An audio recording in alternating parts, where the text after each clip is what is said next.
back to the Sunday Business Page. Reading is not only essential at home, at the library, in the workplace, but it also can be fun. The Greater Pittsburgh Literacy Council is preparing for a great event that'll be on Sunday, April the 11th, at St. Nicholas Greek Orthodox Cathedral Hall in Oakland.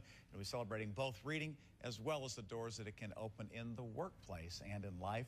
Literacy Council's third annual Trivia Bowl. It's family friendly, and it's an awful lot of fun. Master of Ceremonies, he's a quiz master. We'll be there for that afternoon, and he is with us this morning.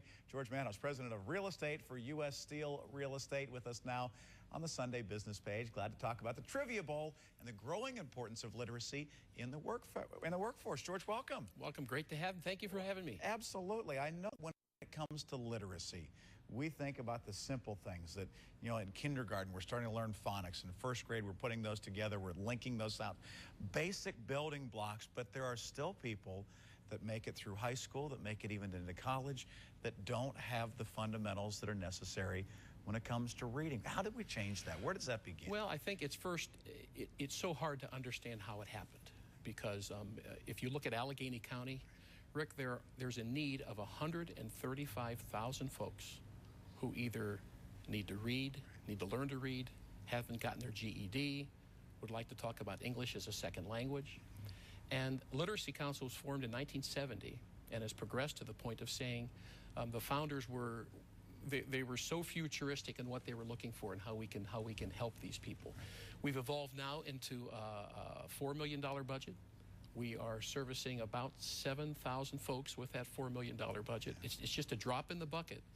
But when you see the eyes of folks who all of a sudden, there's the story of the gentleman who during graduation, and we have graduation, the average folks that we serve between the age of 25 and 44, there are clearly some on both sides of that, but I'll never forget the gentleman who at 56 years old at graduation with a tear in his eye said, "I can now read stories to my grandkids." And that's what it's all about. And there's an old adage, you eat that elephant one bite at a time, and that's really what we're trying to do.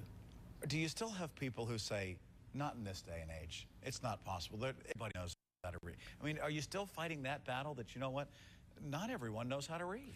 Clearly, that's true. And clearly what we try to do with our tutoring programs and all the programs that we have is try to tell people it's not embarrassing to admit what you have.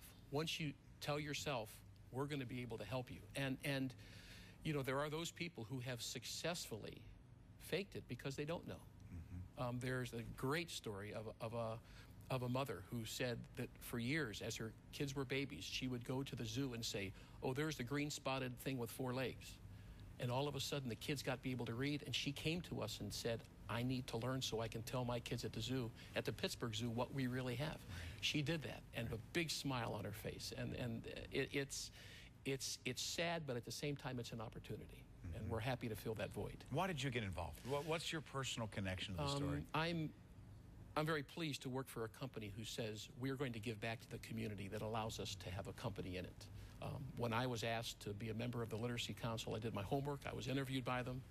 I remember sitting in front of Don Block, the top gentleman, and saying, "Be careful what you're asking for if you're going to ask me to be on the board." And I am so blessed to sit on a board with 20-plus people who are just as passionate as I am, because when you hear those stories, when you know that our own little bit of the $4 million budget, only 88% comes from the state or federal funding, that's being cut. So we're out fundraising the rest, obviously personal donations, our 2 events, our literacy luncheon, which is in the fall, and our Trivia Bowl, which is going to be 1 week from tonight. We can talk about that. Let's talk trivia, absolutely. I mean, this is a real fun event. I mean, literally, teams of 4 get together. How many teams do you figure you'll have this year? Well, it's phenomenal. Our first year, we had 16 teams. Right. Last year, we had 19. Yeah. This year, we already have 29 signed up. No kidding. In this economy. Right. We're so thankful of the companies that have come forward. I just had a call last Friday from a group of 4 people who said we're going to be called the Ladies of the Court, and we're coming. Right. And you'll be surprised who's on that team. Yeah. But we wanted to have an event that was symbolic of what we're trying to do. And what a great thing to do, literacy. I will tell you that This event is board-driven and board-run. We intentionally didn't want to take time away from the staff to run this, so the entire board is really the committee chairs. We're running the event. I'm the MC, and we've got a team of people and we want to make it family friendly. And St. Nicholas is where it's going to be. It's going Greek Orthodox, correct? Greek Orthodox Church. Tickets are available if you want to come to the door. Now you can come, there are teams that come and they pay money to be Yes. part of it, but you can also come as part of the pasta dinner that's going on as well. Yeah, we have, the way it works is we first ask 20 questions, and if you can imagine a competition floor with teams of 4 sitting on the competition floor, the audience is on each side of them. They bring their fans. We have one team that they all dress alike. They have balloons, you know, go dad, that type of thing. So we ask 20 questions, then we have a pasta dinner.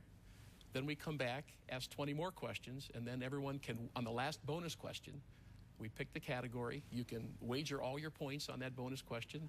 And last year's winner, LB Foster, has a 6-foot-high trophy. It was significant. And it rotates.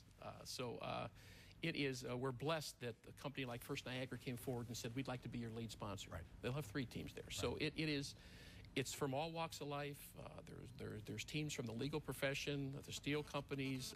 It's a wonderful time. And it's coming up next week. Next week. George, thanks so much for being here and telling us about Appreciate it. Thanks, We Rick. certainly appreciate your time. If you're looking for a great way to spend an afternoon, not a bad way to do it. April 11th, again, it's going to be the Trivia Bowl, 3rd time that they have done it. When we come back, Pittsburgh's growing importance as a technology center. Well, what would the expansion of Google do to help technology in our area and also the companies that are in business here and their stock prices? Those are some of the issues we tackle when we come back on the Sunday Business Page.